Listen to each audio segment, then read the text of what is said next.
E a senadora Simone Tebet e sua comitiva foram alvos de ovos jogados por moradores de Niterói, região metropolitana do Rio de Janeiro, em um ato de campanha para Lula.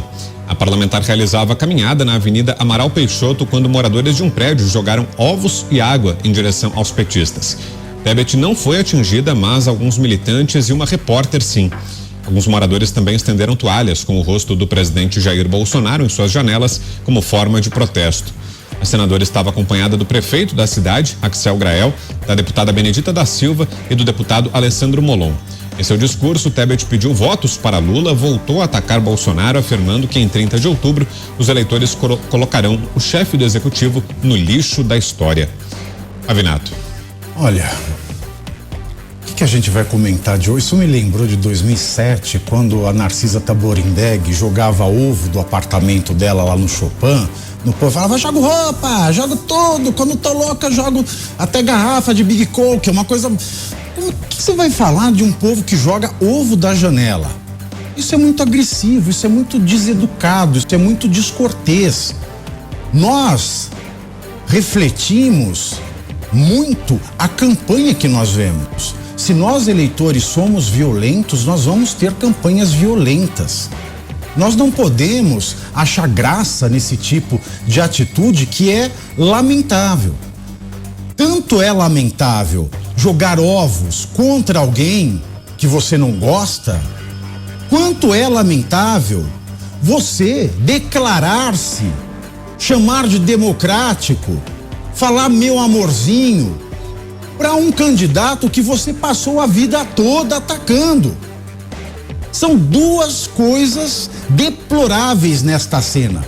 De um lado, o eleitor que joga ovos de casa numa mulher porque não gostam da posição que ela tomou politicamente neste segundo turno das eleições presidenciais, e o outro posicionamento deplorável é da candidata que passou a vida toda junto com o vice do candidato, junto com tantos outros que agora estão dizendo que esse candidato do Partido dos Trabalhadores vai salvar a democracia.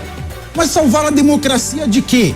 Deles próprios? Como isso é possível? O que nós vamos pensar?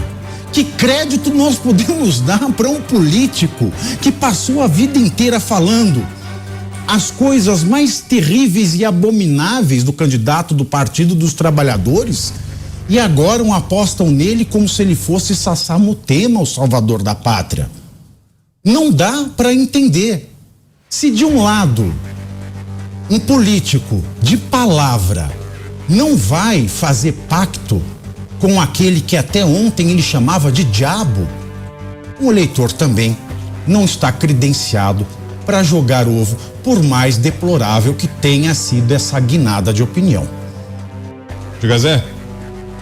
Eu já disse aqui que eu respeito a Simone Tebet e até acho que deveria ser assim pelo ato de coragem de decidir, ao contrário da vice dela, Mara Gabrilli, que pelo menos publicamente ela não declara voto nem no presidente Jair Bolsonaro, que seria o lógico, já que ela diz que Lula é capeta, ou no próprio ex-presidente Lula, né? Simone Tebet assume e assume também a responsabilidade de ir para um candidato impopular, né? A vida é assim, tem bônus e ônus. Repito, que nós estamos num momento político que nenhum político, né, pode se dar ao luxo de omitir diante de uma situação assim. Nós estamos aí prestes a decidir sobre o futuro do país, sobre o que queremos daqui a 40 anos, 50 anos. Hoje a Venezuela chora o que lá atrás os pais e os avós decidiram com relação ao Maduro.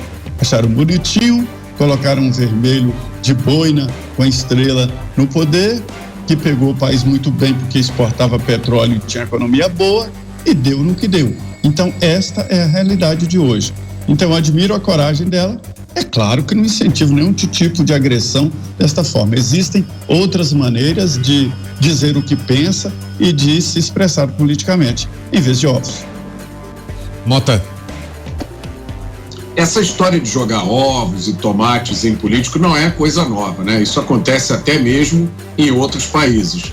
Os políticos têm que estar preparados para as reações da população. há um limite para a paciência e para a indignação, até mesmo do eleitor mais indiferente. Eu vou dizer, a performance dessa turma da terceira via esticou a paciência do eleitor até o limite. Basta lembrar do que eles diziam durante a campanha do primeiro turno e lembrar do que eles estão dizendo agora. E olha, eles têm que se preparar, porque tem muita gente que acha que, passada a eleição, o interesse da população pela política vai passar também. Esse pessoal está muito enganado.